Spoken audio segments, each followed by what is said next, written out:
Okay, I think we're going to go ahead and get started. I'm Jim Evans from SURS, and this course is a presentation about pension reform, the reason why everybody's here. There we go. This presentation is just for informational purposes only. There are still some uncertainties with this law, Public Act 98-599. And there's still some possibilities that it could change based on further legislation or the results of some pending court cases. So just keep that in mind. This is what we know as we know it right now. And because of that, here's the disclaimer. Basically saying, I'll give you a minute so you can read the whole thing. That this is basically saying this is what we know right now. This is law, but it could change later on down the road.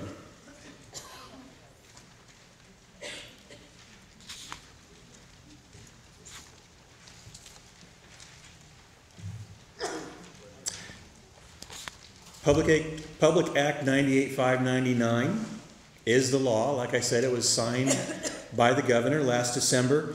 And the changes to this, because of this, affect primarily Tier 1 employees. Now, Tier 1, Tier 2, I know it's confusing. Who's Tier 1, who's Tier 2? Basically, if you came into the SURS system before January 1st of 2011, you're Tier 1. Or basically, what the regular employees that we've had all along are Tier 1. What happened is January 1st, 2011, there were some changes to people who were just coming into the system. Their retirements are going to be figured differently. They have different qualifications, different eligibility for retirement. But you're Tier 1 if you came in before January 1st of 2011. Now, there are also some exceptions to this. If you were in another one of these Illinois public retirement systems prior to January 1st of 2011, then you'd also be Tier 1. And so some of these other systems would be, for example, the teacher's retirement system, or the state employees retirement system, or Illinois Municipal Retirement Fund. Those are some of the reciprocal systems we have in Illinois. If you have service prior to January 1st of 2011 in one of those systems, they came into SURS after that date, you would still be Tier 1. Or if you came into the SURS system prior to January 1st, 2011, but left and took your money out as a refund, even if you haven't repaid that refund yet, you would still be Tier 1. So basically, if you had any active service prior to January 1st of 2011, then you're a Tier 1 member. And so this pension reform mainly affects you. There are a lot of changes, and I'll go over these in a lot more detail as we go along. But just briefly, there's a different rate of employee contribution. For some people, there's a different age eligibility or a different amount of time that you have to wait to retire. There's going to be a cap on your earnings. If you make above a certain amount each academic year, or each fiscal year actually, then we're going to stop taking the SURS contribution out of your check over and above that amount. There's a new effective rate of interest starting July 1st, and that's also going to affect the actuarial figures we use for the money purchase formula, which is just one of the formulas we use. There's a change to the COLA, the cost of living increase, the automatic annual increase. There's a new defined contribution plan that's going to be coming up. There's some funding changes, and last but not least, SURS will be closed to new private employers. And to give you an example of a private employer, in some cases we cover some agencies of the Special Olympics. So not a big change for most everybody here for that one. For the employee contributions, this is for Tier 1, and it does not affect you if you're in the self-managed plan. It's still going to be 8% that we take out of your checks. For everybody else in Tier 1, it's going to be 1% less. There are some people who are certified as police officers or firefighters. They have a higher contribution rate. They have different eligibility requirements that they can use. Theirs is going to go down from 9.5% to 8.5%. But for most everybody else, the contribution is going to go down from 8% to 7%. Now that may seem more drastic than it actually is, because out of the 8% that we take right now, and that we have taken, most of that money is for your retirement. 6.5% of that. Those are your normal retirement contributions. That's what's going to figure your pension. 0.5% of that 8% is going to help fund the automatic annual increase, that COLA that I was talking about. The other 1% is, if you're in the traditional plan, it's for the survivor benefit, for an ongoing survivor check when you pass away. In the portable plan, that extra 1% is going to help fund portability. If you take your money out, give you more money as a portable lump sum or refund. With the new 7%, there's still 6% taken out for the normal retirement part of your check. Still the 1% for the survivor benefit in the traditional plan or the portable benefit in the portable plan. But there's no 0.5% for that automatic annual increase anymore. And like I said, the normal part of this, the retirement part, goes down only to 6% from 6.5%. So if you look at it another way, for every $100 that you make, with the lower percent that we take out for your retirement, there's only going to be about 50 cents less that's going for your retirement with the new way of taking your contribution. So that's one of the changes.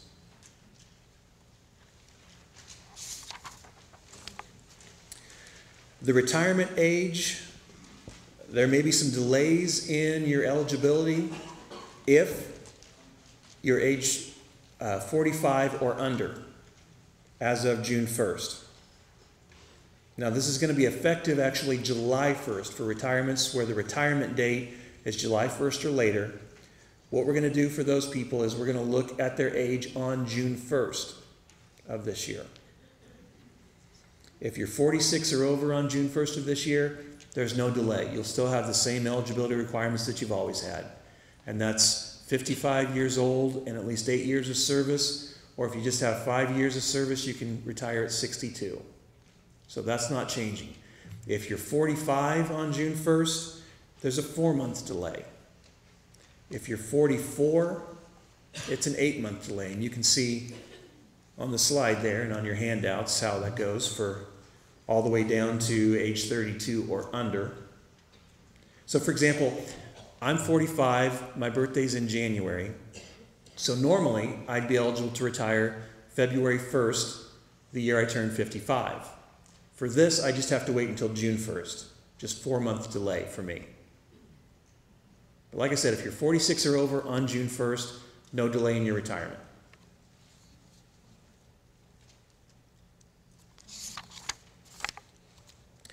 The maximum pensionable earnings limit, this is a little tricky, a little convoluted, but basically what it's saying is if you make above a certain amount each fiscal year, and that's from July through June, not the academic year, but the fiscal year, if you make above a certain amount, then we're going to stop taking our contributions out of anything over and above that amount. They set the limit for this next fiscal year as $110,631.26. So if down the road you hit that amount between July and June of the next year, we're going to stop taking our contributions out of anything over and above that. But what the legislature did was they grandfathered people in. So what we can do is we can look at your earnings that you made from July 1st of 2013 all the way to June 30th of 2014, whatever your earnings were, as they were reported to us, not necessarily as they were earned, and it can be earnings from just your base pay, or overtime, or overloads, or summer school, whatever you were paid for that SURS was taken out of, whatever that figure is, if it's over that 110,631, that's going to be your new maximum pensionable earnings limit each year going forward. Now, you'll still obviously make whatever you make, so if you get increases over the years, 2%, 3%, whatever it is, you'll still get that money, but there will be a certain point in the fiscal year, if you're over that limit, where we'll stop taking the SURS out of your check. And then any earnings over and above that we won't use for any of the calculations.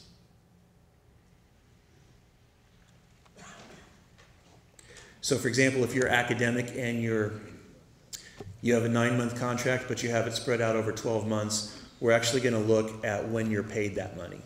Or if it's for summer school, when you're paid that money. So that's the new maximum pensionable earnings limit. And like I said, it's based on the fiscal year, not the academic year. So it's a little confusing. There's going to be a new effective rate of interest starting July 1st. What the interest rate had been based on for the past several years, as far as the money purchase calculation goes, and that's just, like I said, one of our calculations, the interest rate for that was based on a rate given to us by the Comptroller's Office for the state of Illinois.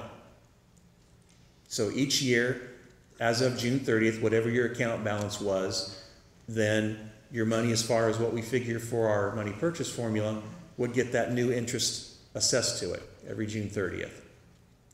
Now, prior to, I think it was 2005, that rate was set by the Board of Directors for SURS. Back then, the law changed and the Comptroller's Office started assessing this rate for the money purchase formula, but the Board of SURS still set the rate for example, your account balance that you see, or for purchases that you make, or if you're going to take a refund. For everything else besides the money purchase formula, that rate is set by the board, or was set by the board. So the account balance that you see actually is more for refund purposes, or it's different from what we use, slightly from what we use for the money purchase formula, because since 2005, the board rate set by the Board of Directors for SURS and the rate set by the Comptroller's Office have been a little different, usually about 1/4 to 1/2% different, where the board rate's been a little bit higher. So unfortunately, you're not able to take what your account balance is and use that to figure our formula if you have the factors. And so it's going to be a little overstated if you use that. A while ago, when this change came about, we decided at some point that we were going to use the board rate for the account balances, and that's just what we've used since then for people to show what their account balance is. But like I said, that's not the figure that we actually use for the money purchase formula.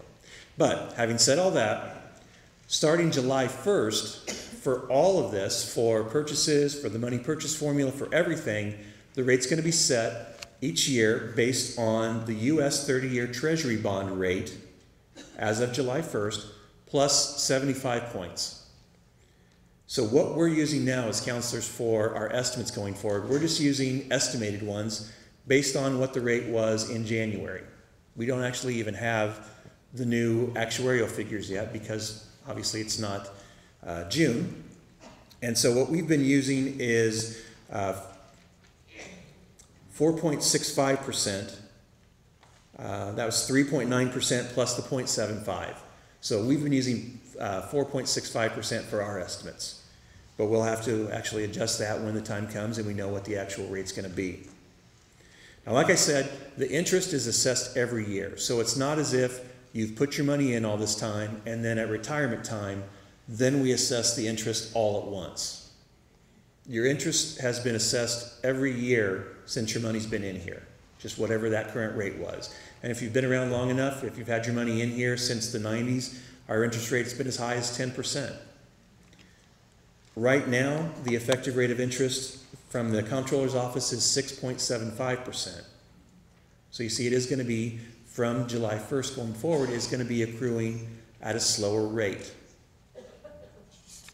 And the board rate, just to let you know, is 7% right now. Now, I mentioned the money purchase formula.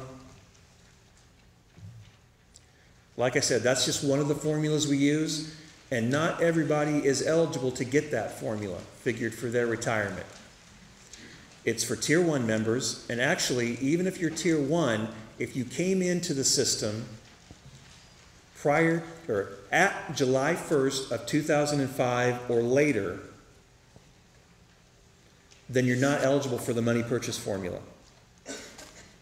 So only people who came into the system And this, we just look at SURS, and we just look at active service, so no refund time, no reciprocal time.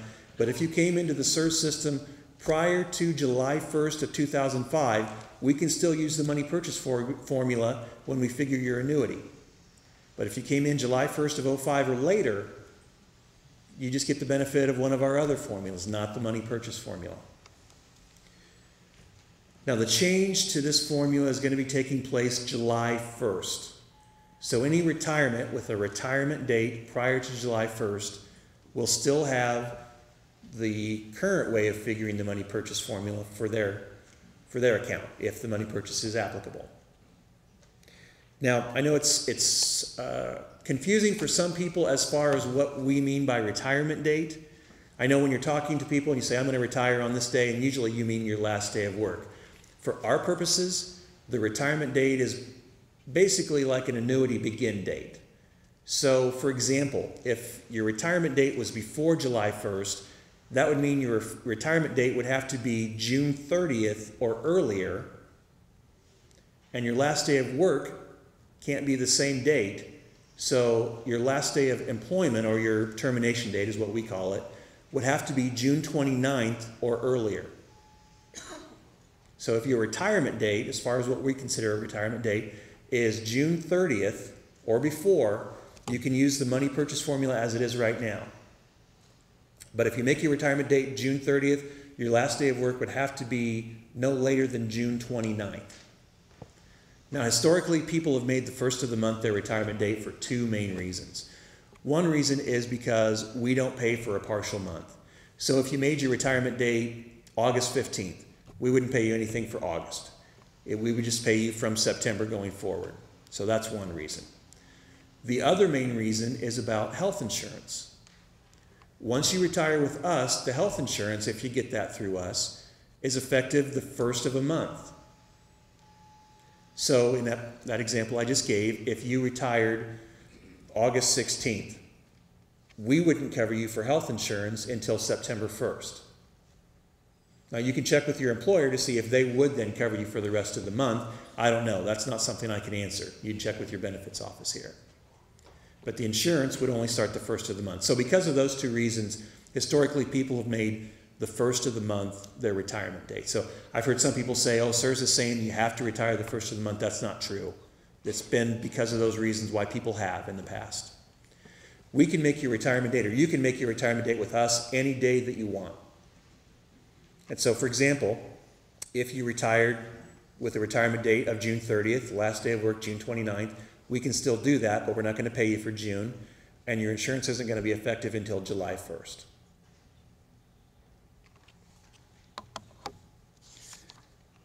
Now, as far as the money purchase actuarial changes, because of the lower interest rate, what's going to happen is we're going to have to change the actuarial figures we use for the money purchase formula.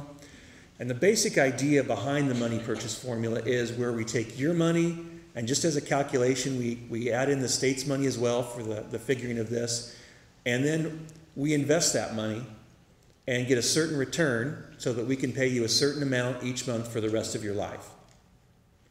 Well, what this new effective rate of interest is doing is it's saying, okay, this rate of return that we thought we could get before, we're going to assume that it's going to be lower. And so what we're going to do is we're going to stretch your account money thinner. And so the result of that is, for this new way of figuring the money purchase formula, it's going to give people a lower amount for the money purchase formula. But the money purchase formula, like I said, is just one of the formulas that we use. We always do all the formulas that apply, and we always give you whichever one comes out highest. Now, in the next couple of slides, you'll see an example. This is somebody who's age 60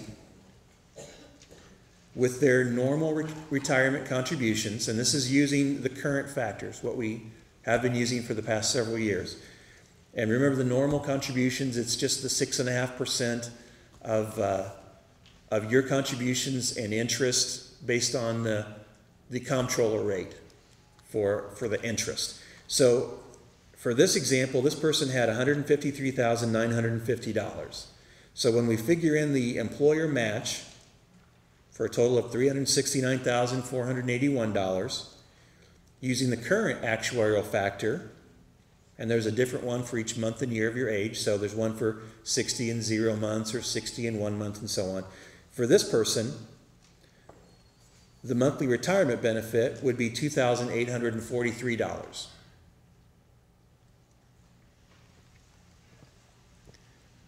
Now, using the assumed factors, and like I said, we don't have the actual ones yet because we're not at June 30th yet. Using the assumed factors that we've been going by, the same situation, the same amount of money for the normal contributions and the state match, the monthly retirement benefit goes down to $2,126. So a big drop. But, like I said, this is just one of the formulas we use. Another one, and this is something that was brought about by this new legislation. The law said that we'll figure your money purchase amount in the fiscal year preceding June 1st of this year, and whatever that turns out to be, you won't ever get lower than that amount, no matter when you retire, even if it's 5, 10 years down the road. Now, the way they wrote the law may not have been actually what they intended. The way it says in the law is the fiscal year preceding June 1st. Well, typically the fiscal year is July 1st. So did they actually mean what would your money purchase amount be right before the law went into effect? You wouldn't get any lower than that? That's not actually, though, how they wrote the law. The fiscal year preceding June 1st of this year, we have to go back for that. The end of that fiscal year preceding June 1st is June 30th of 2013. Maybe that's what they did intend, I don't know. If they did mean something else, it would take some further legislation for them to change that. But what we'll do is we'll figure what your money purchase amount was, if you were eligible on June 30th of 2013, what your money purchase amount was at that point. And because you weren't paid any vacation time yet, as you are at the end of your employment, or your sick time hasn't been reported to us as of that date, we're not able to use vacation money or service credit that you get from sick time to, for example, to make you eligible on that date. We'll just figure based on the money that was in there and the interest that was in there as of June 30th of 2013, what your money purchase amount was at that time, and you'll never get lower than that. That's only if you were eligible for retirement on June 30th of 2013. Does it mean the retirement date, earliest retirement date? If you were eligible just based on your service credit and your age as of June 30th of 2013. So like I said, if you have 5 years of service and you're 62 on June 30th of 2013, then you're eligible. Or if you have 8 years of service or more and you're 55 on June 30th of 2013, that would make you eligible. And also if you have 30 years, and I'll talk about the 30 now in just a minute here, but if you have 30 years as of that date, not including any service credit from sick time, that means you would be eligible on June 30th of 2013. Now that's one of the new ways of figuring it. Some of the other formulas that we've had for a while, our main one's the general formula, but we also have a special formula if you're a police officer or a firefighter. There's also a minimum formula we use where we look at your service credit, we adjust it possibly if you're part-time due to years less than 50% time, and then for every year of adjusted service credit, we give you $25. That's our minimum formula. But the main other formula is our general formula. This one is pretty straightforward. It's a lot more straightforward than the money purchase formula. This is where we take three things and multiply them together. We take your total years of service credit, including service credit that you get for unused, unpaid sick time, or if you've made a purchase, all that service credit, we multiply that by 2.2%, And then we multiply that by your final monthly average of your earnings over your highest 4 consecutive years, your highest 4 consecutive academic years, no matter when they were. Some people ask me, is it in the last 10 years? No. It's whenever they were, just the highest 4 consecutive academic years. And for us, an academic year is September through August. Now, if you're not faculty, if you don't teach, then we can also look at whichever's higher between that or your last 48 months of employment. And that last 48 months could also include money that you get from your vacation payout. Because when you leave employment here, SIU is going to pay you for your unused vacation days, and we take our 8% out of that, or 7% starting July 1st. And that money comes into your account. We treat that like it's a regular paycheck. So that money also can be used for part of that 48-month if you're not faculty. So that's the general formula. That's the 3 basic parts. We take the service credit. I forgot the third part. We multiply that by 2.2%, or maybe I did say that, but it's your total years of service credit times 2.2% times your final monthly average of your earnings. Now, if you're under age 60, and this general formula is your highest formula, there's also going to be an age reduction. The age reduction is 0.5% less for each month you're under age 60. So basically, if you're 59, it's going to be about 6% less than what it would have been, all the way down to age 55, unless you have 30 years of service. This is where the 30 years, one of the benefits of having 30 years comes in. If you're under age 60 and you're highest under the general formula, there's no age reduction if you have 30 years of total service credit. Otherwise, if the general formula is highest and you're under 60, there will be the age penalty, unless there's 30 years. Now, a lot of people ask about the maximum benefit. Just the way it works out, the limit of what we can pay you is actually based on that final monthly average of your earnings. The law says we can only pay up to 80% of whatever that final monthly average of your earnings is. Now, before, under the money purchase formula, excuse me, it may have been possible to get to that 80% with however many years of service you had, because it was just based on the money. Excuse me.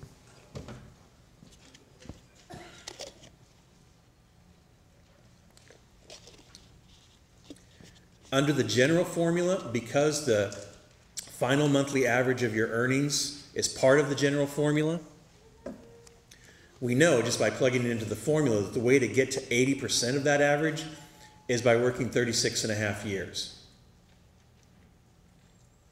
Now, you may have heard people say, well, I got to 80% and they don't have quite that many years. Maybe they have 31 or 29 or 28 or whatever it is. It's just the way that their money worked out under the money purchase formula compared to that 80% of their final monthly average of their earnings. Because what we do at retirement time is we do our calculations, we see whichever formula gives the highest amount, then we compare it to that 80% figure. If you're not at 80%, you get all of that monthly amount. If you're above that 80% figure, we limit you to that 80%, and then any of your money left over, we give that back to you as excess contributions and interest. The way we know for the general formula that you're going to reach that 80% is by working 36.5 years. For the money purchase formula before this, it just varied. It was based on your money. And so we were looking at apples and oranges. We're looking at the money for the money purchase formula, but then looking at the average for the limit. But like I said, when we figure your retirement, we always give you whichever formula gives you the highest monthly amount. So on this comparison slide, if you look at the top 2 figures, these compare the money purchase formula amount figured with the current actuarial figures and our proposed ones, or our estimated ones, I should say. So obviously, the new way of figuring the money purchase formula is less. But if you just look at the bottom 3 lines, if all of these formulas apply, And like I said, we do all that apply. So if it's the money purchase formula with the new factors, the minimum money purchase amount, and the general formula, we do all of those. And in this example, you'll see that the minimum money purchase annuity is the highest. That's the amount that you get. So people may say, oh, there's going to be a 20 to 30% drop in the money purchase amount, so you're going to get 20 to 30% less than what you would have. That could be possible, but maybe then one of the other formulas turns out to be higher.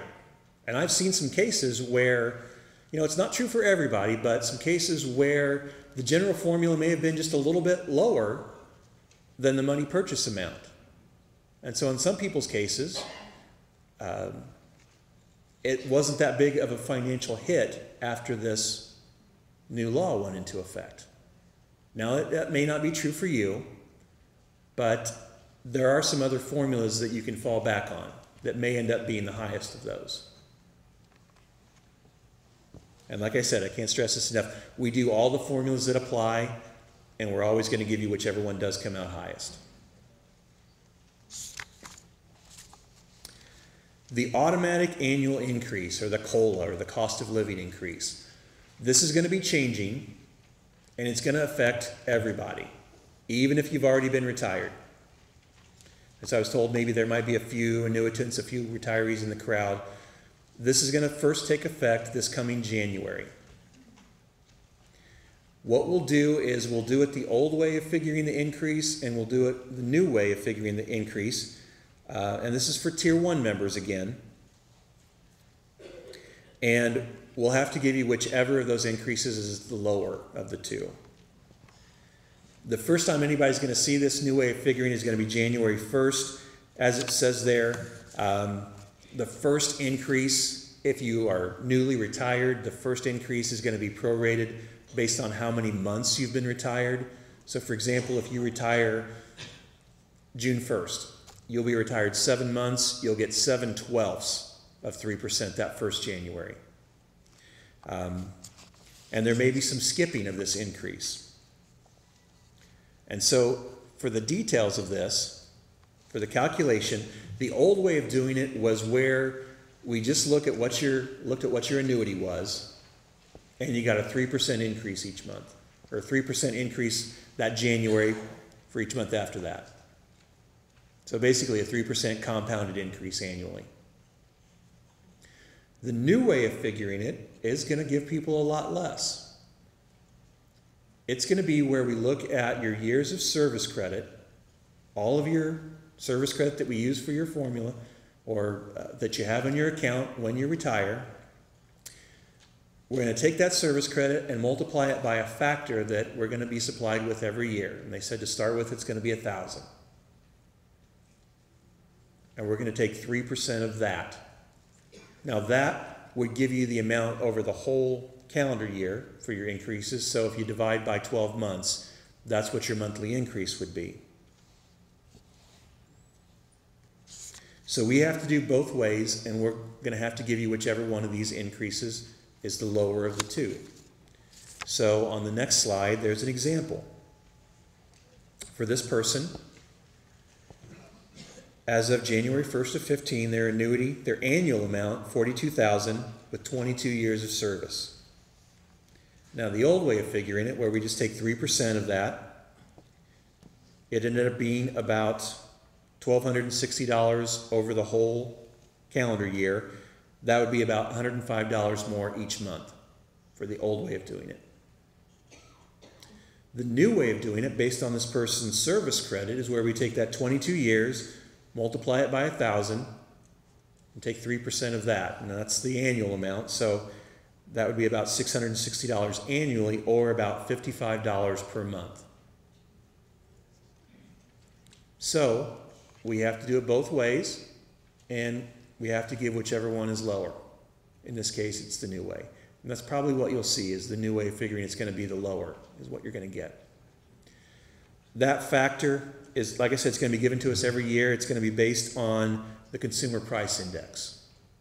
So hopefully that goes up from year to year. So we'll have to just see. Excuse me. Yeah. What is the base amount that is used the subsequent year? Is that a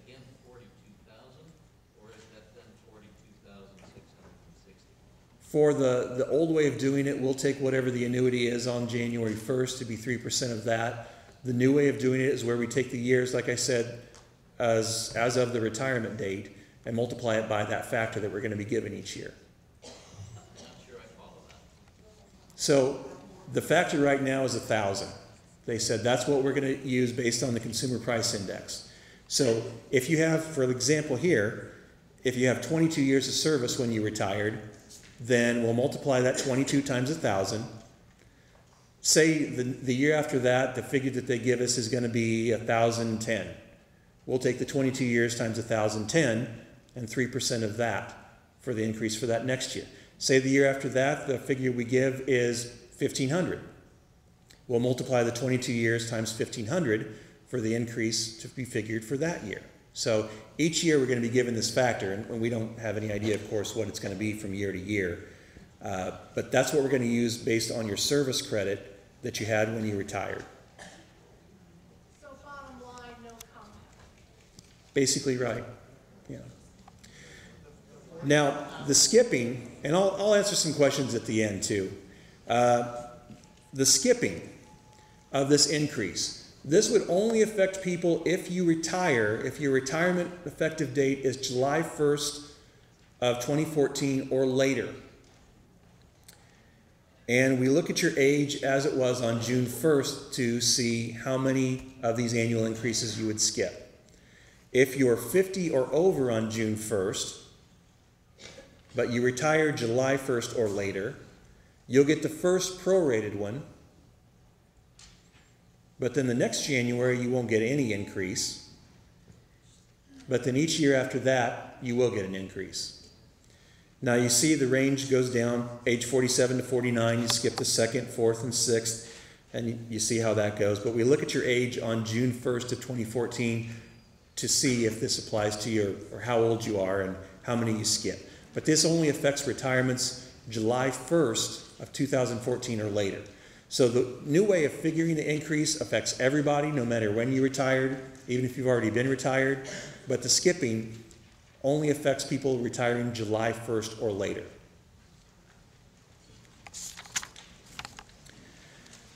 The new defined contribution plan is one of these uncertainties. We don't have a lot of details about this yet. To give you an idea of what a defined contribution plan is, for example, our self-managed plan is a defined contribution plan. And the two basic types of plans are defined benefit or defined contribution. The traditional and portable plans, those are defined benefit plans. And so you see there are set formulas, there are set criteria that we use to figure what the annuity is. The benefit is defined, basically. So if you were the exact same age, you're born on the exact same day as somebody, and you started the job the same exact day, and you made the same money and the same increases, and you retired on the same day, you're going to get the exact same amount. It's a defined benefit.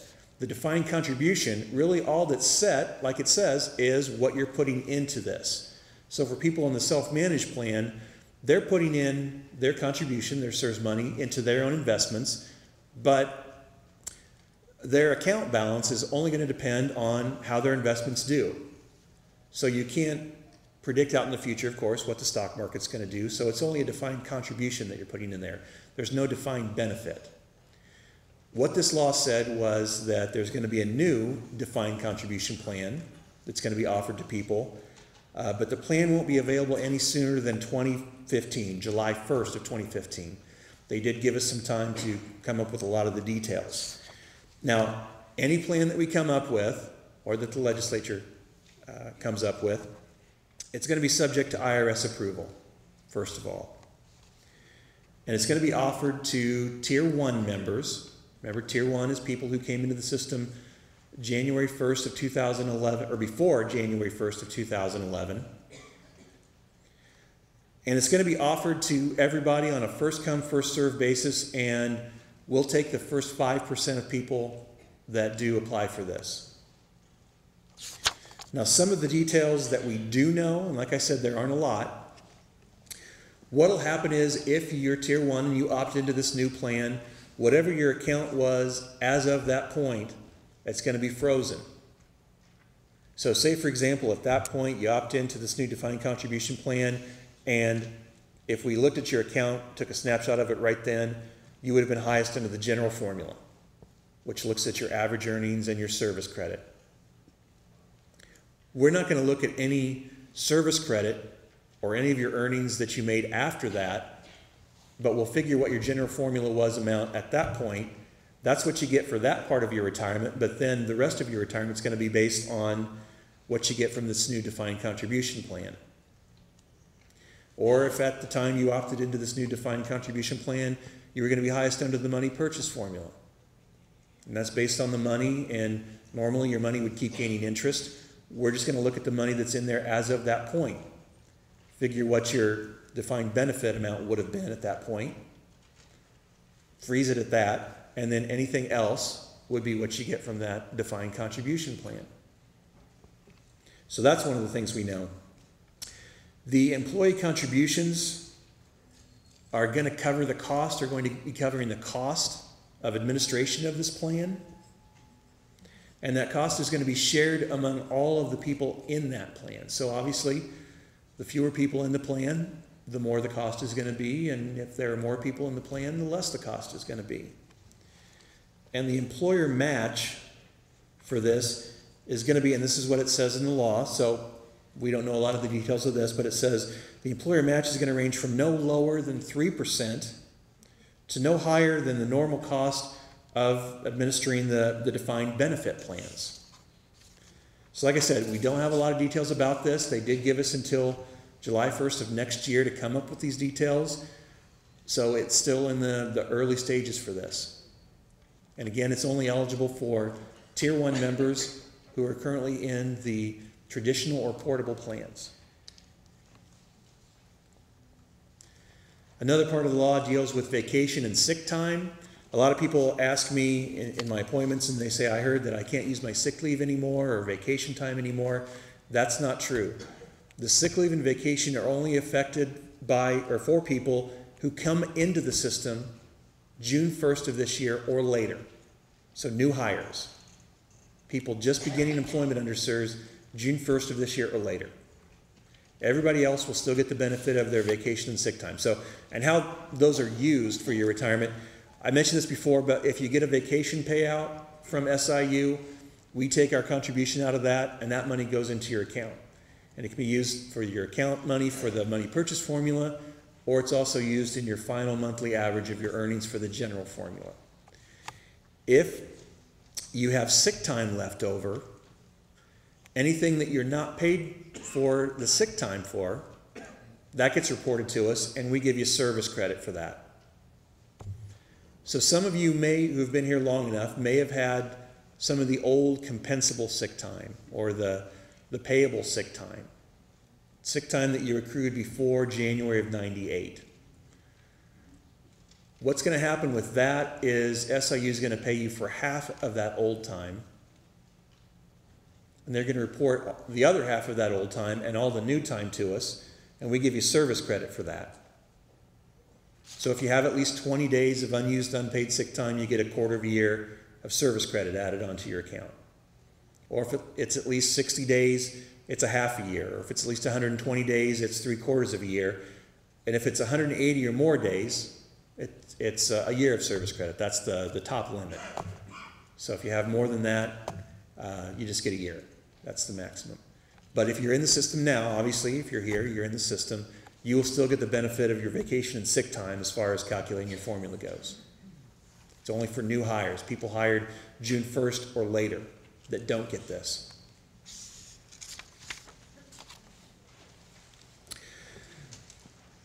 The main reason for this law was to help the funding of the system, and so there have been some funding changes for this. Because of this, the goal is to have the state pay off 100% of the unfunded accrued actuarial liability by the year 2044. And some of these changes are listed there. The state must make annual payments on time, and the new part of this is SURS board can sue if they don't. And from what I've heard, SURS board will sue if they don't get the funding. And the retirement systems are going to receive 2 forms of supplemental payments until SURS is 100% funded. Now, some of the payments that we're going to be receiving are from a couple of bonds that the state has that are going to be maturing down the road. And so that's going to free up some money that's going to be going to the state to help funding so that we are 100% funded by 2044. At least that's the goal. And so there was a study done last December, an actuarial study on the impact of this new law. And what that study found is that just for SURS only, not even including any of the other state retirement systems, the 30-year contribution savings are estimated to be a little under $30 billion. So that should help to keep the system afloat. Now, I mentioned this before about possible changes down the road. One possibility is because of some lawsuits that have been filed. Like I said, this is the law right now. We're proceeding as if it's going to go into effect July 1st. But there are some lawsuits saying that all or part of this is unconstitutional.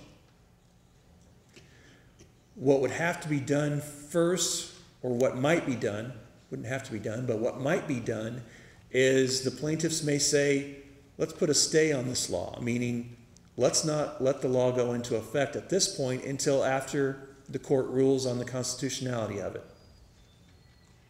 If that happens, and then something changes down the road, we'll go back and retroactively adjust to those, whatever the changes are. If there's no stay, which there might not be, the law is going to go into effect, and if there is a change down the road, then we'll also have to go back and retroactively adjust. Now, as this slide shows, there are parts of the law that can come out individually, but parts are in there as a group. Parts are severable and parts are in an inseverable block. So you see the list there. For example, if the courts ruled that everything about this law was constitutional, that it was okay, except for example, the new automatic annual increase. What would have to happen then is we would strip out, or the legislation would be stripped of, not only that annual increase, but the employer contributions and the employer funding, the new defined contribution plan. All those things in that inseverable block would then have to come out, even if only just one part of that inseverable block was found unconstitutional. On the other hand, the rest of the law was written, the rest of the legislation was written so that, for example, if everything was fine with the law except for the delays in your retirement age, then that one part could be stripped out and we would administer the rest just like normal. Now, how's this all going to turn out? We don't know. I don't think anybody knows. Even if we were lawyers, we probably could only guess what would happen with this. We're just going to have to wait to see what the courts decide. So I threw a lot of dates out there at you to just run through how these dates run. The law is technically effective June 1st, but there are very few things that will actually make a substantial difference as of June 1st. The most changes are going to be July 1st. So you see June 1st, it says the pensionable earnings cap is effective June 1st. We're actually going to apply that starting July 1st. Just like I said, whatever your fiscal year earnings were from July 1st of 13 through June 30th of 14, that's what we're going to look at, but that's going to be applied starting July 1st going forward. So that really isn't June 1st. It's more later on. The vacation and sick time, that's only for new people who come in June 1st or later, so really doesn't affect anybody in this room. And no private employers. July 1st is the big date. That's when this really takes effect as far as the big changes go. That's the new effective rate of interest, the new actuarial figures for the money purchase formula, possible retirement age delays, and the funding changes start then. January 1st is when people will start seeing the new way of figuring the automatic annual increase. And the new defined contribution plan is going to be no earlier than July 1st of next year.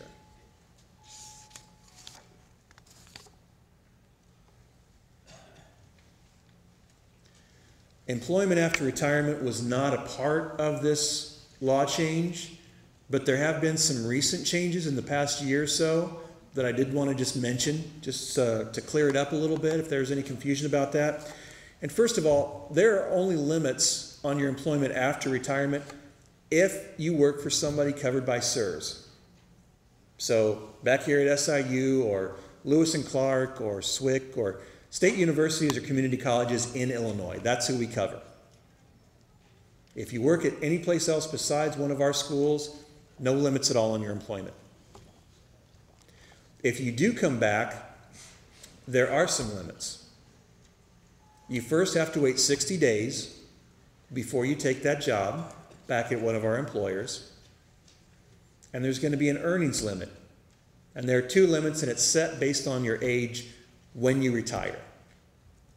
And the dividing line is age 60. If you're under 60 on the date that you retire, it's a monthly limit based on whatever your monthly amount is that you get from us, the gross monthly amount. So if you're getting $1,000 a month from us, you've waited the 60 days, you can go back as far as we're concerned if you retired at say 55 or 59, and you can make up to $1,000 a month and still get the check from us. If you're age 60 or over on the date you retire, so it doesn't switch over when you turn 60, but if you're 60 on the date you retire, it's more of an annual limit. There's only so much you can earn each academic year. And basically the limit for that is where we pick out the one academic year, no matter when it was during your employment, that you made the most. Your highest annual earnings year. Whatever that figure is, that's your limit for each academic year, combining your post-retirement income. So the money that we give you and the money that your employer gives you going back to work, those two together can't be more than what your highest annual earnings amount was. Now what's new is a limit on the employer side. And this, in some people's cases, may be a lot stricter. This says that if you go back, you've met our qualifications to go back, you've waited the 60 days, you're under our limit, and that's fine.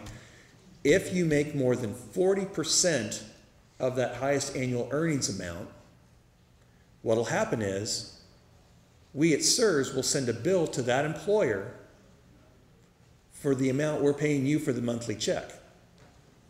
So say you're making that $1,000 a month, you go over that 40% by coming back here, we're going to send a bill to SIU for that $1,000 a month for the rest of your retirement, even if you only worked 1 year. So they're going to keep a close eye on that. Some places, SIU Carbondale, their president has said, or their chancellor, whoever it was, said that unless you're essential, you're not coming back.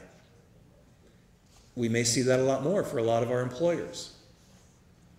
Now, especially in areas like this where there may be multiple SURS employers, you may think, okay, I go back to SIU-E and I'm only making 20% of my limit. And I go to Lewis and Clark and I'm making 25% of my limit, so I'm fine. And the employers may think that too.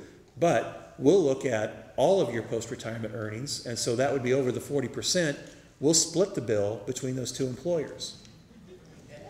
So what some employers we've heard are doing is if they do bring people back, they're making somebody sign something saying, I'm only working here, I'm not working at any other SURS employer, just so they don't unknowingly have to pay part of a bill.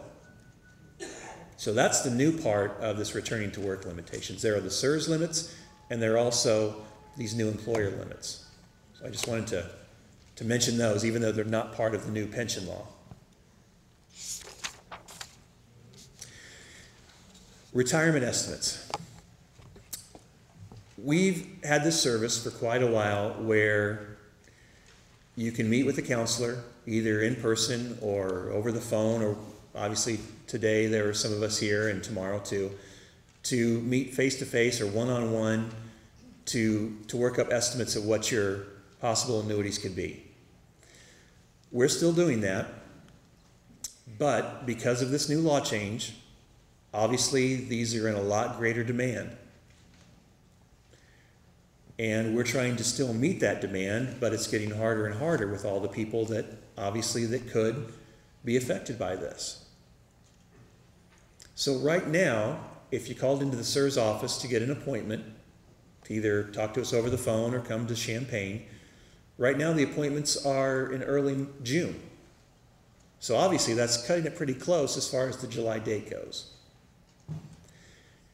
One of the things that we've started, and it's so far been pretty successful, is a group counseling appointment. And this is where you fill out the paperwork just like normal. You go through the regular process, but then you meet with a group of 20 other people getting these same appointments. And so it's a counselor like myself who presents to these 20 people, and we group them based on if they're community college or state university, and in the different plans and so on, so that we're just talking to one type of crowd at a time. But we go over the basics because a lot of this information is the same across the board. But these are a little bit longer to allow for questions and for personal information if that is required. So it's probably not the ideal situation. Probably the best situation for a lot of people would be to talk to somebody one-on-one. But we've had some positive feedback on these group appointments. We're going to be offering these, I think, into June. One person did say that they did like the group appointment because they heard some other questions that they might not have thought of on their own. So they thought that was a positive effect of this. So it's something we're trying. Our goal is to talk to everybody we can. The way you go about getting an appointment is you go out to the benefit estimator on our website, and our web address is surs.org, not the benefit estimator, but your member website. So you go out to surs.org and you click on the member login. If you've done that before, you just log into your account. If you haven't done that before, there are some steps to walk you through setting up a username and password. Once you get to your member website, then there's an option there where you can request an appointment. And you can fill out the form online and send it straight to us, and then contact us to set up this appointment. And we'll tell you what's available at that time.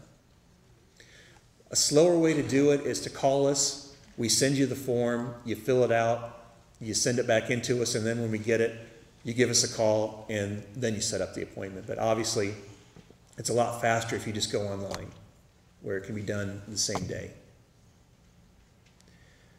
We also have on the member website a benefit estimator that was a fairly useful tool up until just recently. Because, for example, we don't even know the actual actuarial figures that are going to be in place starting July 1st.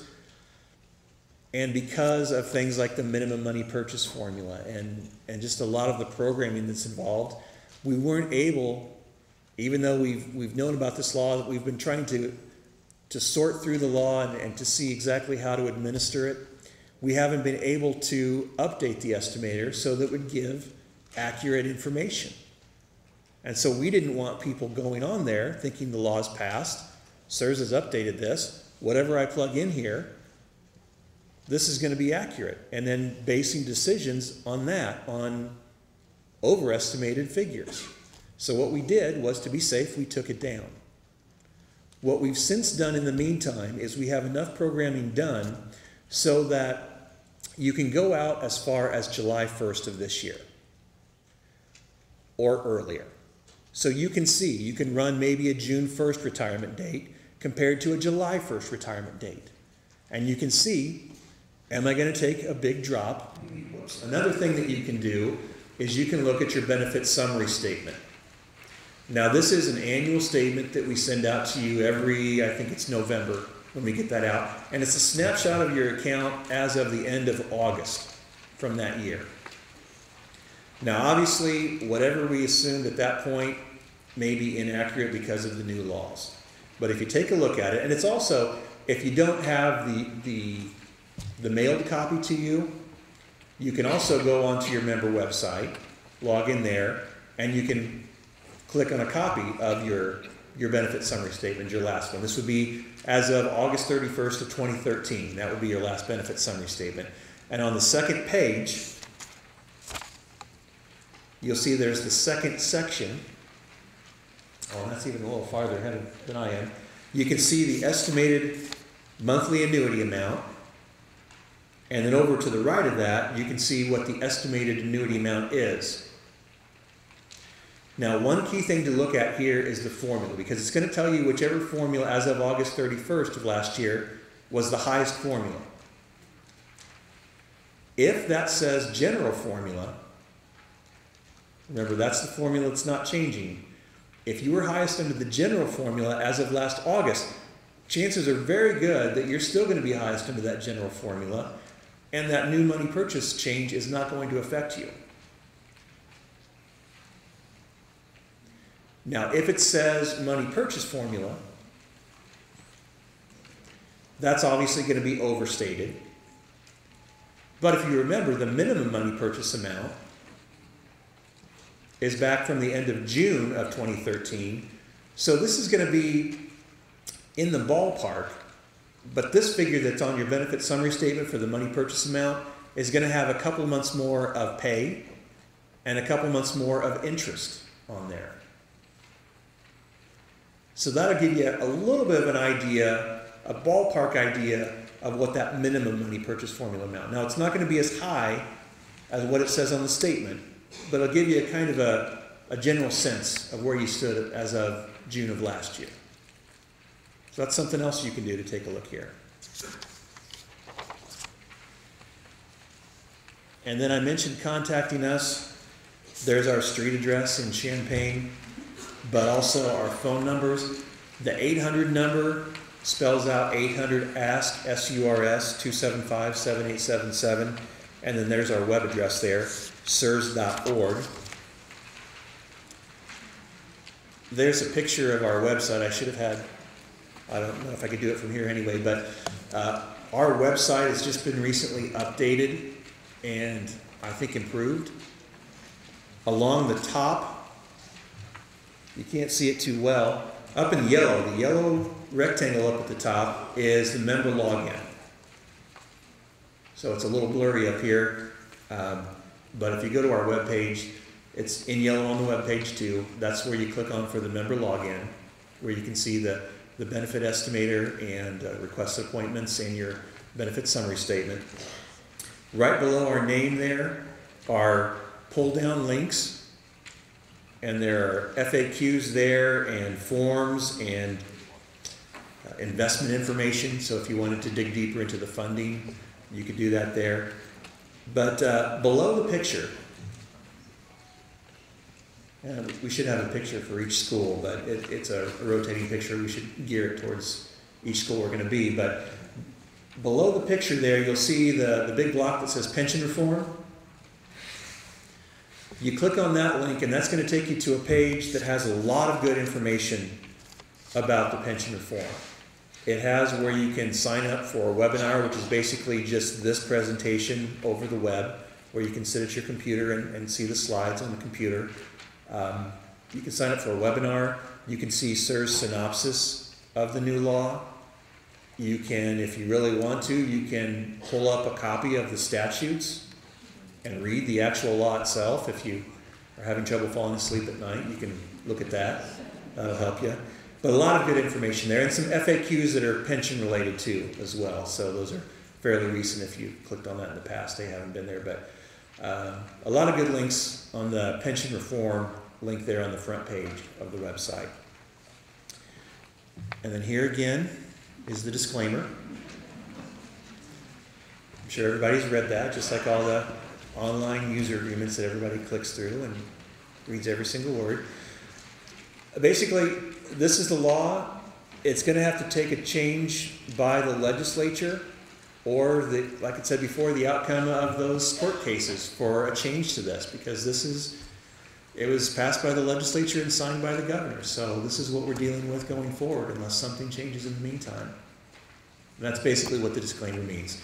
Something could change, but this is how it is right now. So that's it. All right, now I'm going to take some questions. If anybody has any questions. So right here.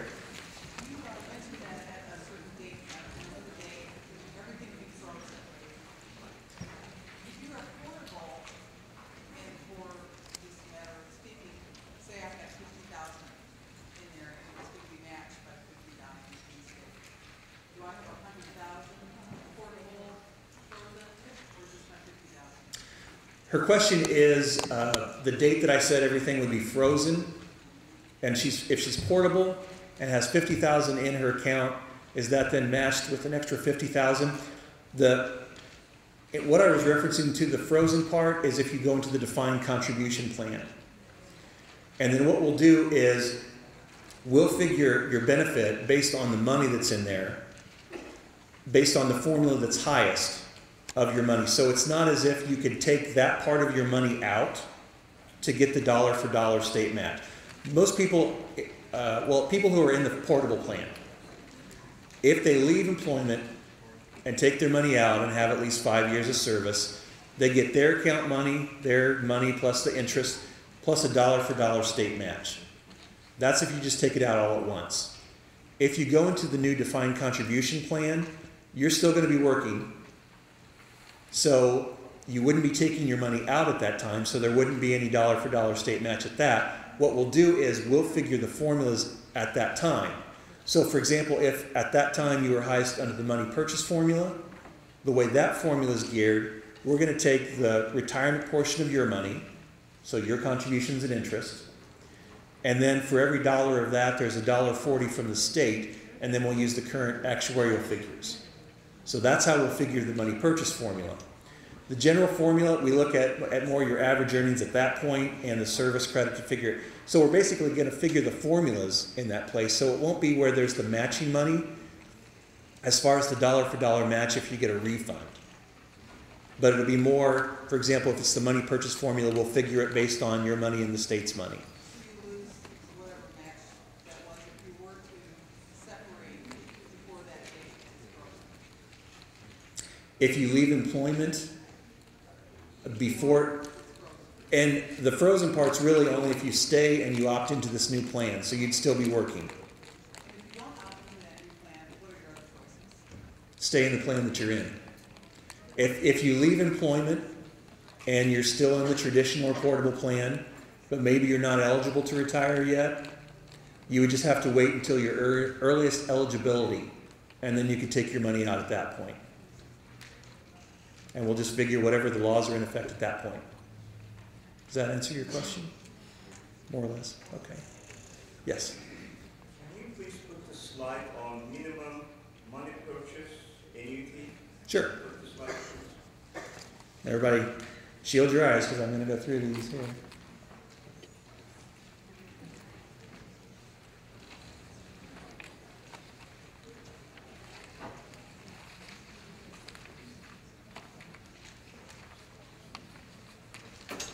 Now, suppose you have someone with earliest retirement age, date, January 1st, 2014.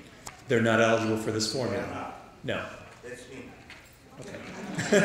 Sorry about that. Yes. Under that same question, I was eligible May 1st of 2013, but it was with 20 days of sick time to get me to my 30 years. I'm not eligible. Unfortunately not. There are some cases where we've seen where service credit or where sick time was already reported to us, but that would be more, say for example, you were at another SURS agency, another SURS employer, and you left there. Say you were at Lewis and Clark. You left there and they send us a termination report is what we call it. And they say this person left and this is the official last day and here's how many unused unpaid sick days they have. In that kind of case, we would have sick time on file. But if you were just working away, unfortunately, the way the law is written, we're not able to use that extra. Even if you had 180 days, we're not able to use that to make you eligible on June 30th of 13. So, Yeah, I have a question on the annual retirement increase. Yes. Retired. As I understand it, the old system is if I make my retirement's X number of dollars, it's multiplied by 3%. yes. The new system, if I had 34 years in, it's the formula, doesn't matter how much I'm making, everyone who's had 34 years in will get the same amount of increase. That's right. His question was, under the new way of figuring the automatic annual increase, well, the old way was whatever he was getting it was a 3% increase on top of that. The new way, he said, for example, if he has 34 years, since it's based on the years, everybody who has 34 years is going to get the same increase, and that's true. I'm in an interesting situation. First of all, I did a comparison between July 1st and June 30th. It's obvious to me that it's very disadvantageous to wait. So, because of that information, my department is going to have to find somebody to teach my course next week. I read much of this online, and I had the impression that it was important to make sure that your termination date was relatively snug with your annuity date, your retirement date, to avoid any gap where you wouldn't be covered by insurance, et cetera, et cetera. And his question, oh, I'm sorry, go ahead. It also gave me the impression that if what I did was I set my termination date, let's say June 9th, and then the other date is June 10th, that I would be covered until the first of the next month, insurance-wise. And you articulated that it was not the case. That's not the case on the SURS side as far as when you're covered. Like I said, and this question was about the insurance and the termination dates and retirement dates. For SURS, for the retirement side, you're only eligible for the health insurance package. That starts the first of the month. So in the example you gave, if your retirement date, if your last day of work is June 9th and your retirement date is June 10th, he was under the impression that he would be covered for all of June. That may be the case on the employer side. I don't know that. But for SURS, the way it's always been is that and this is one of the reasons why people have made the first of the month their retirement date. The health insurance is effective on the first of the month.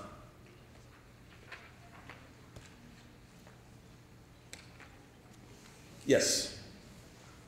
What happens to the excess contributions account after July 1? That's a very good question. I didn't touch on this, but a lot of people I've heard in my counseling appointments or just from picking up things that people say this new law is doing away with excess contributions. And the excess, just to go over that again, is if you've hit 80% of your final monthly average of your earnings, if your annuity was going to be higher than that, we limit you to that 80%, and then whatever money of yours is left over and above that, you get that back. So let me just give you an example, and this is a roundabout way, but it's going to answer this question here. Say, for example, the monthly annuity amount that we figured it, without even looking at the excess to start with, was $1,100. But the 80% figure is $1,000. Well, that's an extra $100 that we thought we were going to pay you each month for the rest of your life. And so what happens is we give you your portion of that extra $100 back that we thought we were going to pay. So that's the excess contributions and interest that you get back. Now, what some people see with this new law is that, in the example I just gave, maybe their annuity was going to be $1,100, the 80% figure is $1,000, but with the new way of figuring the money purchase formula, maybe their monthly amount turns out to be only $800 because we're stretching the account money thinner. Well, in that case, that person's not at their maximum benefit anymore, and they wouldn't get any extra money because we're using all of their account money to pay that monthly amount. Now, I have seen some cases, people who've been in the system, I've seen people who've been in the system 40 years, who have enough time and enough money in their account that they're still going to be at that 80% limit, but because we're stretching the account money thinner, their excess money is going to be a lot less. And it could be a considerable amount less if they still even are at the maximum benefit. So the law didn't say, we're not going to pay excess anymore. What it did say was, we're going to figure this formula differently to give people less using more of their account money, so maybe there's less left over, or maybe there's not even any left over if they're not even at the limit anymore. Does that answer your question? Okay. Yes? One more clarification on the AAI calculation. In your example, you said annual retirement annuity 1 January 2015 is $42,000. Mm-hmm. Figured the contribution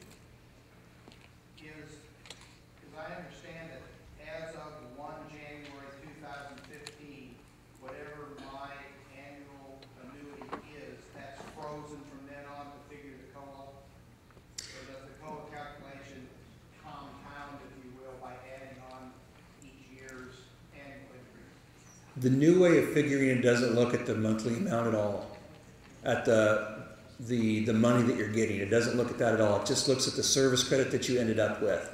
We'll still figure based on the number of years. That'll be frozen as of your retirement date. The number of years, he was asking about the automatic annual increase. That's going to be, your years are going to be frozen based on your retirement date. You're not working, you're not getting any more service credit, so. Yes? What if you had annual increases already, previous years, and then this, January comes, is it gonna be based on the salary that we actually retired, or? It's not going to be based on the salary, it's just going to be based on the years. The years of service for the automatic annual increase. So whatever years of service you had when you ended your employment, when you retired, that's what it's going to be based on. That's probably, there's the other way of doing it that's based on the 3%, but we have to do whichever's lower. So more than likely for everybody, it's going to be based on the service credit years. So not your salary, not your monthly annuity, just the service credit years. Yes? I've bought back 3 years of time from previous service, and that has been all paid for. Is there going to be any effect on that 3 years if I don't retire before the July 1? The question was, she bought back service, 3 years of service prior to this. Is there going to be any effect with this new law? No. You'll put the money in there. It's been gaining interest all this time. You have the service credit from that. So the new law is not going to affect any purchase that you've already made. Now, one effect it will have, and this is kind of a positive effect, I guess you could say, of this new law, is that if you're going to make a purchase, you're buying time, but you're also paying the interest that money would have been gaining if that service was already in SURS. And so if there's a lower interest rate from July 1st going forward, now we'll still figure it the same as we always have been, where you'll pay the interest that's been accruing each year. But if you waited 5 more years, that cost wouldn't be quite as much as it would have been if we had the higher interest rate.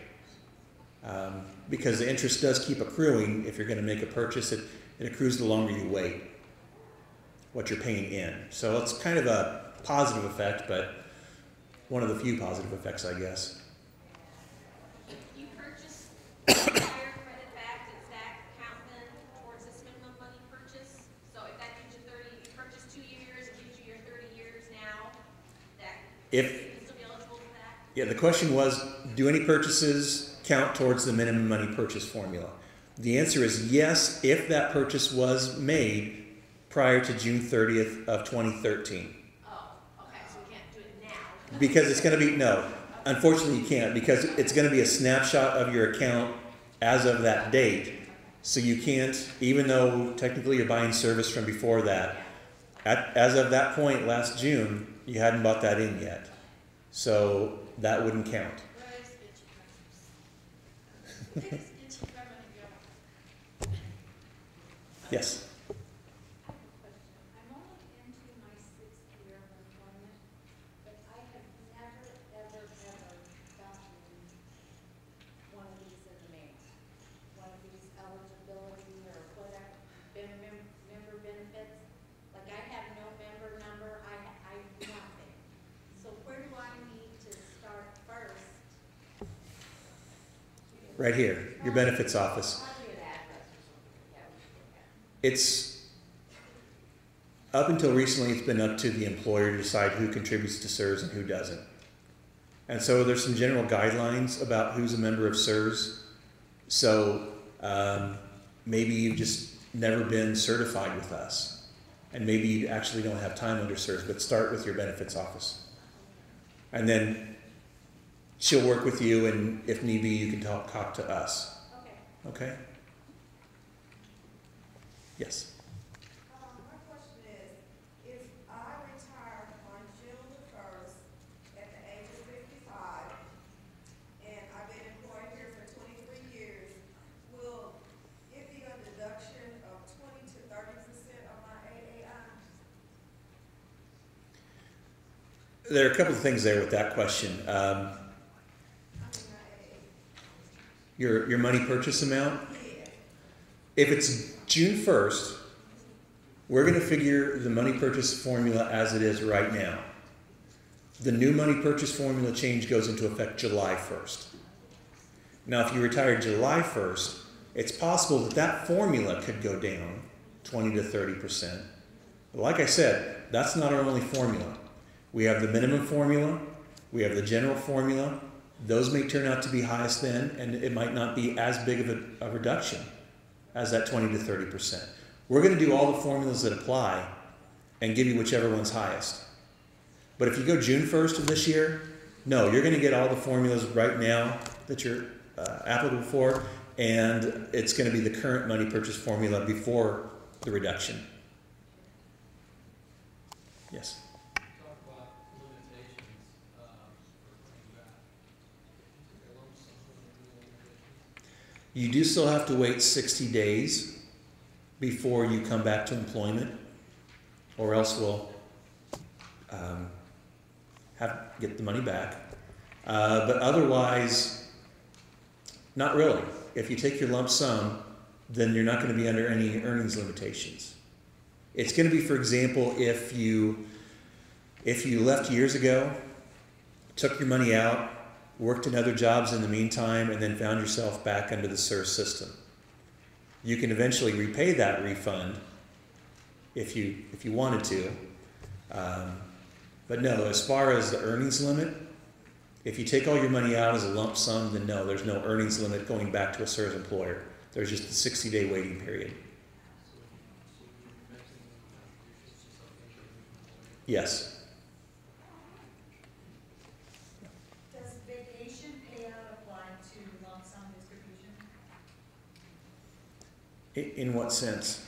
Well, just like you said, if you should go in the money purchase or a general payout formula. Oh, I see what you're saying. Does the vacation apply to the payouts? Yeah, it would, because if you leave employment, you're going to get paid for your unused vacation days. And like I said, we're going to take money out of that. So that's going to go into your SURS account. And so if you then take out all of your SURS money, it will include what you paid in because of that vacation time. Was that your question? Okay. Yes. Yes. I have a question with regards to what she just asked. If you take the money out on vacation, it goes back to SURS and affordable, does it get matched? The question was, if you leave, get your vacation payout, and there's money taken out of the check for SURS, and then you take the lump sum in the portable plan, does that money get matched? Yes, if you have 5 years of service or more. If you're going to take a portable lump sum or portable refund and you're vested with 5 years of service or more, all of your account money, your contributions, what we've taken out of your checks, plus all the interest that money's been gaining, we'll get a dollar for dollar state match in the portable plan, including the vacation. We treat that like it's a regular contribution, so yes.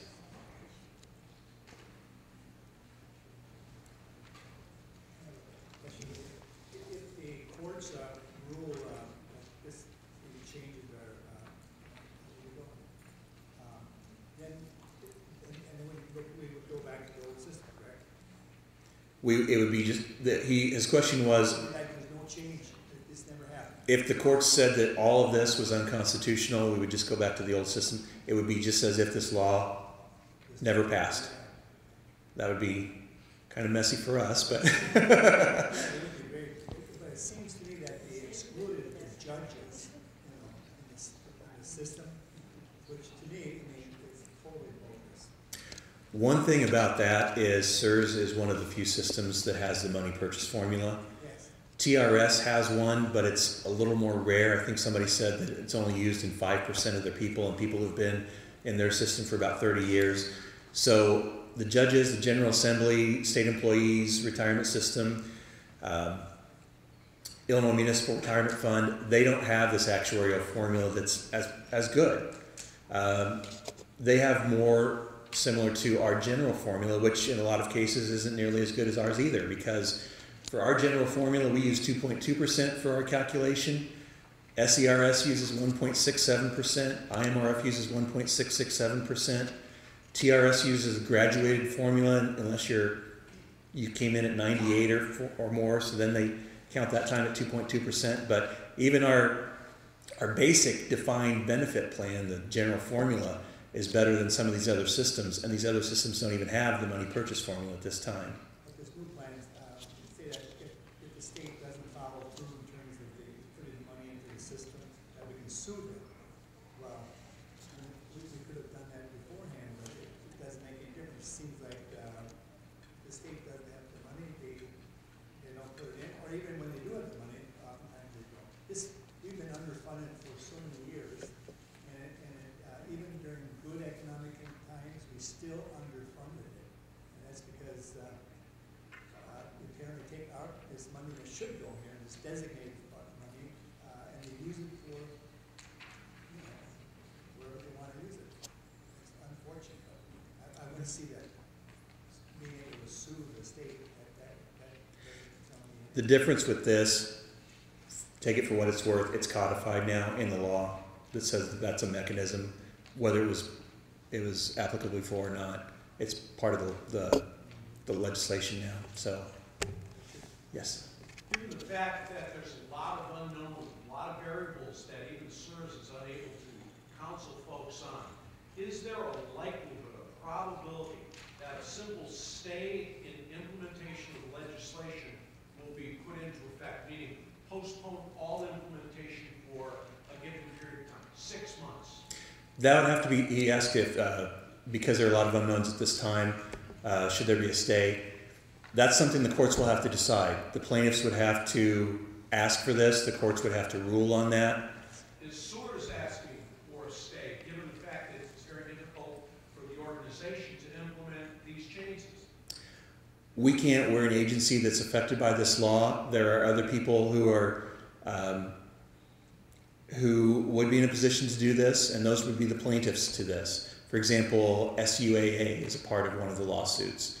That's a state universities annuity association, which is separate from us. But as an agency affected by this, we have to go by what the law is. So we can't, as an organization, do that. But it would be an organization such as SUAA, which has filed a lawsuit, among others, that would do this. Lawsuit, yes, but that's... And the stay is the same way. The stay is the same way. So it's nothing that we can do, no matter how much we would want to or not want to do this. Yes? I don't immediately recall if the SUAA lawsuit requests a stay. Are you aware if any of the lawsuits have requested a stay at this time? Yes. They all have the ability.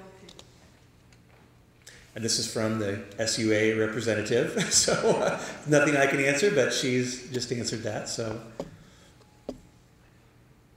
Yes? I am so confused about this minimum purchase formula. Yeah. It's frozen in June 30th, 2013. Mm-hmm. How does that affect like when your time now is like 2 years from now, or if we were eligible in 2013, does that mean we're still under the money purchase formula? We'll still figure that formula, yes. She asked about the minimum money purchase formula. If she was eligible, if you were eligible June 30th of 2013, and you wait 10 years to retire, and if by some chance that minimum money purchase amount is still the highest of all the formulas, what you would have gotten in June of 2013, if that's still the highest, that's what you're going to get. So what's the difference now, like if we're looking at the estimator online? Mm-hmm. So it's using the general formula for July and the money purchase for June? Is that what's going on, but it doesn't like, is there any way for us to say, okay, we're in July, we're still gonna be under the money purchase formula? Or is it using two formulas there? The minimum money purchase formula is one of those sticking points as far as the programming goes for the estimator. So unfortunately, it's not able to calculate that, and that's one of the reasons why we've been reluctant to put on past July 1st. So it's something that we're going to work out, but just we haven't yet at this point. So how do we know that we're gonna get frozen into this one thing that I mentioned before was looking at your last benefit summary statement to give you kind of a ballpark figure. Now, that's going to be overestimated from what the minimum money purchase amount would be, because it's going to have a couple of months of extra pay and a couple of months of extra interest on there. But looking at if you're highest under the money purchase formula as of your last benefit summary statement, then you can maybe underestimate that a little bit to see kind of an idea of what the minimum money purchase would have been. So this is what confuses me, so we're saying like this is the current factor and this is what's gonna be after July 1st of this year. Mhm. So why isn't this still prevalent for the locked in for the 2013? That's just, those examples are just for the money purchase, not the minimum money purchase. We'll use the factors that were in place June 30th of 2013, which are the higher factors. But that example that was given in the handout here was just comparing what the annuity would be using the current factors and what it would be using our assumed factors, not taking into account the minimum money purchase amount at all. Not taking into account that this person was eligible in 2000. Right, that was a later slide where I showed, hey, this person would get 2,500 instead of these other formulas. The maximum cap has that changed? Maximum cap? The maximum pensionable earnings limit, it's lower now.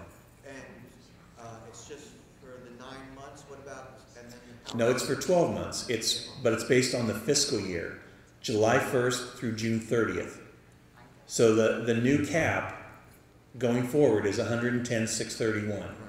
unless from July 1st of 2013 through June 30th of 2014, you made more than that 110,631. We're going to take whatever earnings that were reported to us between 7/1 of 13 and June 30th of 14. That's going to be your new cap going forward. But it's based on the fiscal year, not just 9 months, but 12 months for the fiscal year. First of all, thanks for coming into the Lions Den. I checked to make sure that there was an exit back here. I like that there's a little fence here too. You didn't do this to us, but I took your advice and I ran the estimator as of June 30 and July 1.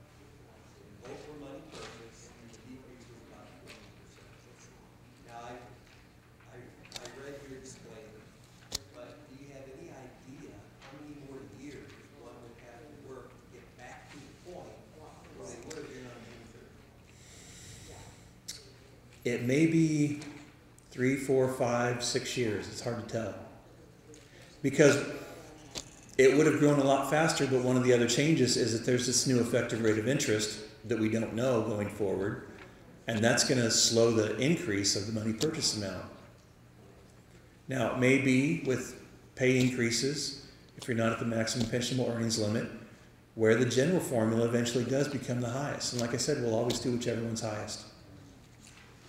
So, what if Dave, having been alarmed by the data that he just saw in the calculator, goes ahead and pulls the trigger on retirement to preserve what he can, and then the law is.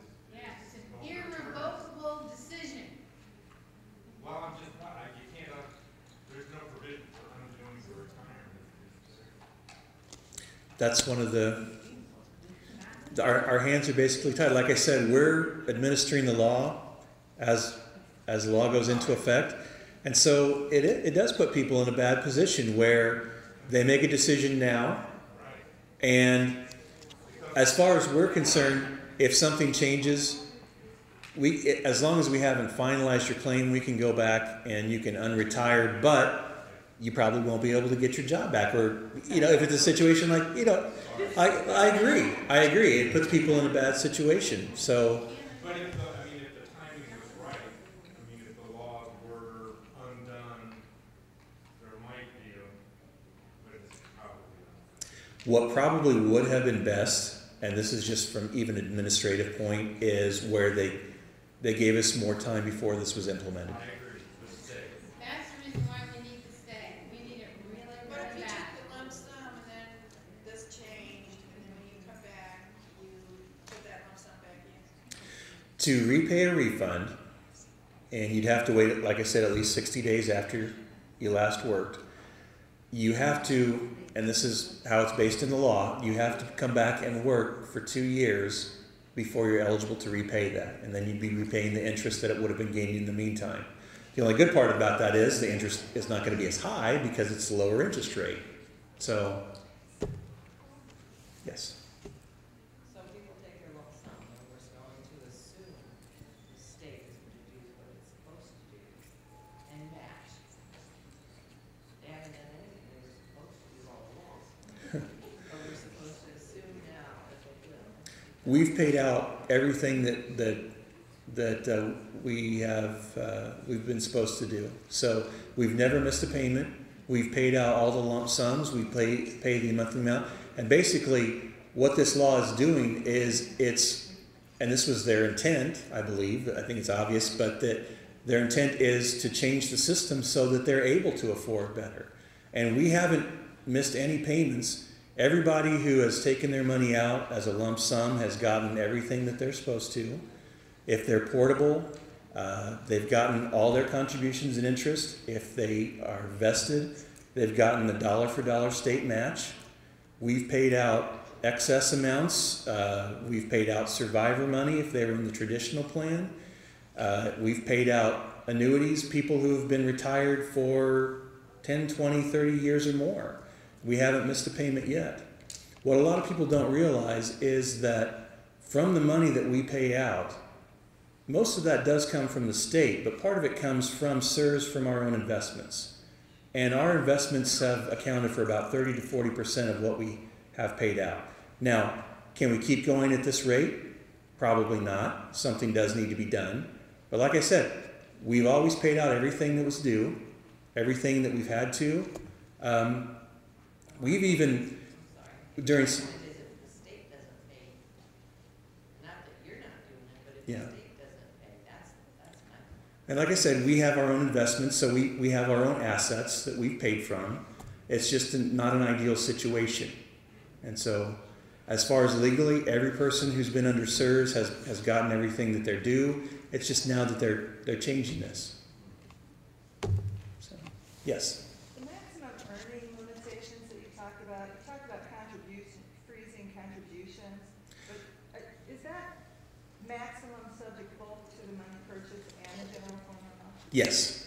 Yeah, so if you hit that limit, say it's in March or April or June, or whatever it is, we're going to stop taking money out of your checks over and above that limit, and we're only going to look at the money that we have taken out of your checks. You'll still get all the service credit that you're due. So say that you hit that limit in January. We'll give you the service credit that you keep working through May or June or July or whatever it is. But it'll be as if you haven't put in any more. Like that was what your salary was, as far as we're concerned. And So when you it'll, see that 2.2 times, it'll be the 110 or whatever. right. For the general formula, we'll look at your average earnings just based on that limit, if you've hit that limit, not anything over and above that. For the money you're putting in, it won't be anything more than what you've actually put in. Yes? How much time do you need to, before the June 30th date to do the file? For us, we can get your application on June 30th. Now, Without missing money? Without missing money? well, there's the catch right there. That's where I'm. I'm saying that's why I said for us. For us, we can even get it after your last day of work. What we normally ask for is about 60 days notice. And obviously, with it being middle of April, we're cutting into that time. Under a normal situation, we have the 60 days notice. We're able to work up an estimated amount, which is going to be a little lower than what we think it's going to be. And then we were pretty good about giving you the first estimated payment right around your retirement date. With this unprecedented situation, we're going to run into the situation where we're not going to be able to get that first estimated payment to you right away. Now, if it is going to be June 1st or June 30th when you retire, you should probably get your application to us as soon as possible. And you can get that by calling us and we'll mail it to you, or it's on our website. But what we do is we pay you that estimated amount each month until everything is figured, And then what we do is we send you the money that makes up the difference of what it should have been, going all the way back to your retirement date. So, like I said, as far as we're concerned, if we got your application right before you retired, you'll still get everything you're supposed to, but just not right away. Kind of a funny little anecdote. I was doing an estimate for somebody, and I was scheduled to meet with him a couple of weeks. It was a Monday, and I was going to meet with him a couple of Mondays after that. And luckily, I'd had his estimate already done, and he came in, and I had an open slot. So he said he needed to see me, and so I met with him. That's not usually able to do that, but we were talking, and I said, well, when's your last day of work going to be? And he says, well, I went in Friday, and he goes, I'm not going back there. So he sat there, we filled out his paperwork, and he turned in his paperwork, and so, we started working on the estimated amount. But no, he's not going to get his retirement money right away, but in the end, he's going to get everything he's due. So it's kind of a roundabout way of saying you need to get your application in soon if it is going to be the end of June or June 1st. We can't guarantee you're going to get your money right away, but we're going to try to do that. Not poking fun, and I agree with one of the speakers who said you really are earning your keep today. You're doing very well, and I appreciate it. Does this work in principle like my income tax return? So if I decide, based on developments in the next 6 weeks, that I want to pull the plug by the 31st of May, if I have a return receipt that shows a postmark of the 31st of May, is that then still my effective retirement date? I understand I don't get paid right away. Actually, if you, what we go by is when you end your employment. So if your last day of work was June 29th, and the employer, of course, knows that, and we get, like I said, that termination report is what we call it, and it says your last day of work was June 29th. We have this system where you don't necessarily even have to get your application to us by the 30th. We have something where you can backdate actually to your last eligible date up to 12 months from the month we get your application. So say, for example, you left June 29th. That was your last day of work. You didn't go back. And you waited until December and filled out an application and said, make my retirement date June 30th. We're going to figure your monthly amount as of June 30th. So as far as we're concerned, that termination date, your last day of work, is really the key. Thank you very much. Yeah. Does it have to be on weekdays or? No. As far as we're concerned, it can be any day of the month. And I think somebody did say that June 29th is a Saturday or Sunday or something like that. I know some places have, I'm sorry? 30th is a Monday. Some people have said, their employer said that they have to show up on their last day of work, something like that. I don't know what SIU's policy is or something, and just saying no down here. But no, the date doesn't matter as far as we're concerned. In that respect, what day of the week it is, we don't care about that. Question about employee contributions. It's going down, and my understanding is that we also paid more because we were funding that AAI. So we've been paying them this higher rate all along, and we're going to get reduced benefits for that. For those people who have paid in, obviously, for the people here who have paid in that extra 0.5% for the AAI, for the increases that were paid because of that 3%, that extra 0.5% didn't come anywhere close to funding that. It helped. It was extra funding to go towards that. But with that 3% compounding annually, some of the increases far outweighed any benefit of the extra 0.5%. If you took that extra 0.5% that each person put in each pay period and the interest that money gained, it doesn't come anywhere close to paying what we have paid in these 3% annual increases over the years. And so It's just at this point going forward, they're not even having people put in that extra 0.5%. Explain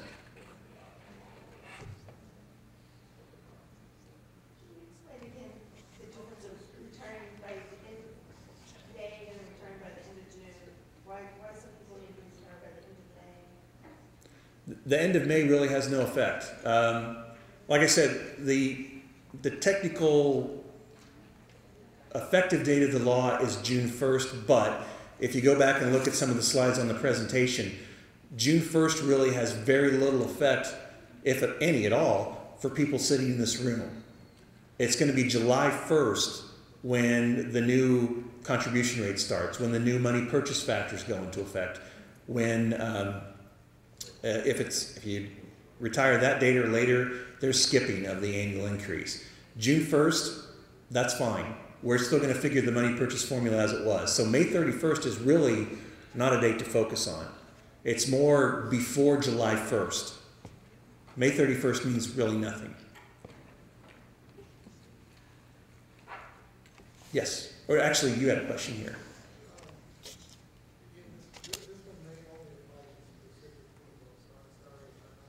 No, go ahead, go ahead.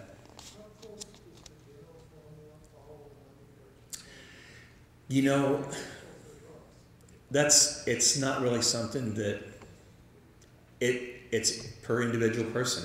He asked how close the general formula follows the money purchase formula.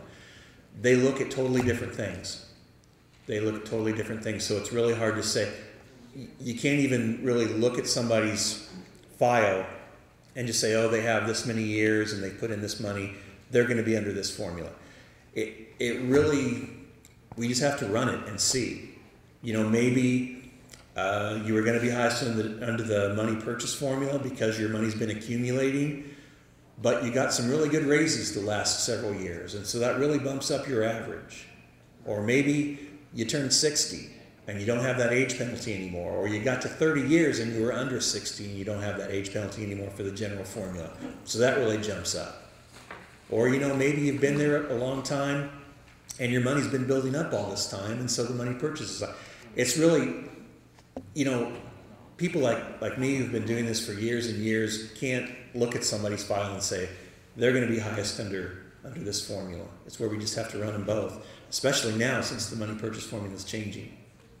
So unfortunately, you can't say, like if you told me this is how much I've made every year and this is how many years I have, I wouldn't have any idea which formula would be higher in your case.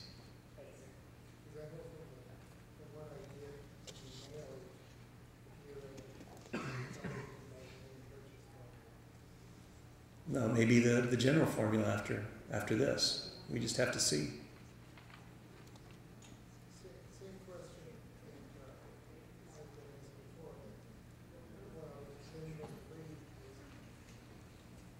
If you worked another 2 years, and you were working on the general formula, how close would you come to making that? Again, because he asked how long it would take to get back up to basically the June amount. It varies. I've seen some people where it's been 4, 5, 6 years when I'm running estimates that they don't get back up to their monthly amount until after that time. Other people I've seen maybe 2 months later, the other formula turns out highest. It's just where we have to actually dig into these accounts and run them. Okay, well, we will then. You'll get a definite answer then. Yes? When will the website probably allow us to go beyond July 1? That's a good question. Like I said, we don't even have the actuarial figures, so Because I mean, like, I'm 55 in December, so I'm 6 months late for all this. But when can I start figuring out, you know, you know what I'm saying? I know. Thinking it's 2 months. We're going to open up our appointments again to people who are first eligible after this, our counseling appointments. So you may want to go that route because right now we, of course, only want to see the people who have to make a decision before or after. So we're saying if you're not even eligible yet, obviously we're not going to let you have an appointment right now. But we are, after this all goes into effect, and basically once everybody who's going to retire has retired, so maybe this summer you can, and we do the appointments, you know, we're here right now. We come again in the fall.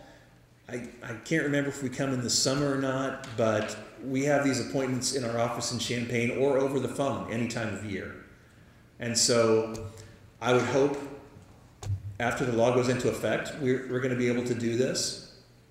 So we get the estimator back up. So And then my second part, we've been with, I'm asking, and we've been without a contract since July 1, 2013. When that all gets settled, then the salary will readjust, even if it's into 20, you know what I'm saying? right. And they may retroactively pay. Yeah.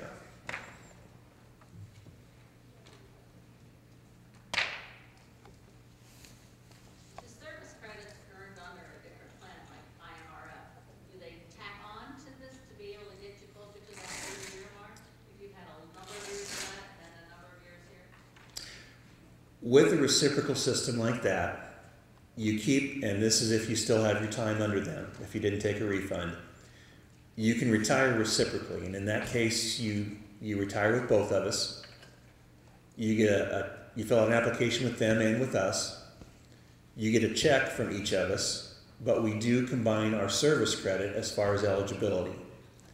Now, this would only be for going forward, not for that June 30th of 13 date. But yes, if you have 30 years combined between the two of us, that counts as 30 years total. And so the rule with reciprocity is you have to meet the eligibility with your combined time with both systems and have at least 1 year with one of them. So yes, it would. Hypothetical. I meet all eligibility requirements. I am eligible for an annuity of X dollars based on the June 13 number. I roll the dice and I continue my employment for 3 months, and at that point, based on whatever reason, I retire, say September 14th. Am I still going to receive and am I guaranteed the amount of X? I didn't hear the very last part of Am I that. still guaranteed the dollar amount that was calculated based on June of 13? Yes. If that's the highest, yes. Okay, so that's a separate calculation, and that's a floor. Yes. Yes. Thank you. I'm a little concerned, confused about the excess contribution. I understand the basics of it, but where would I find that on my estimated benefits form? That I ran? What it would say is that you have reached your maximum benefit, and it would say % of final monthly average of your earnings, and the most is 80%. It wouldn't give any of that extra figure, what the extra money is, just because that can fluctuate, but it would say, if you run the benefit estimator, it would say you have reached the maximum benefit allowable by law, or whatever the verbiage is, and that the % of your final monthly average of your earnings would be 80. Okay, so there's no way I can tell what the amount that I would get back of the excess contribution. No. If you have an appointment, then we're able to figure that if it's within a year or year and a half, something like that, to give you an idea.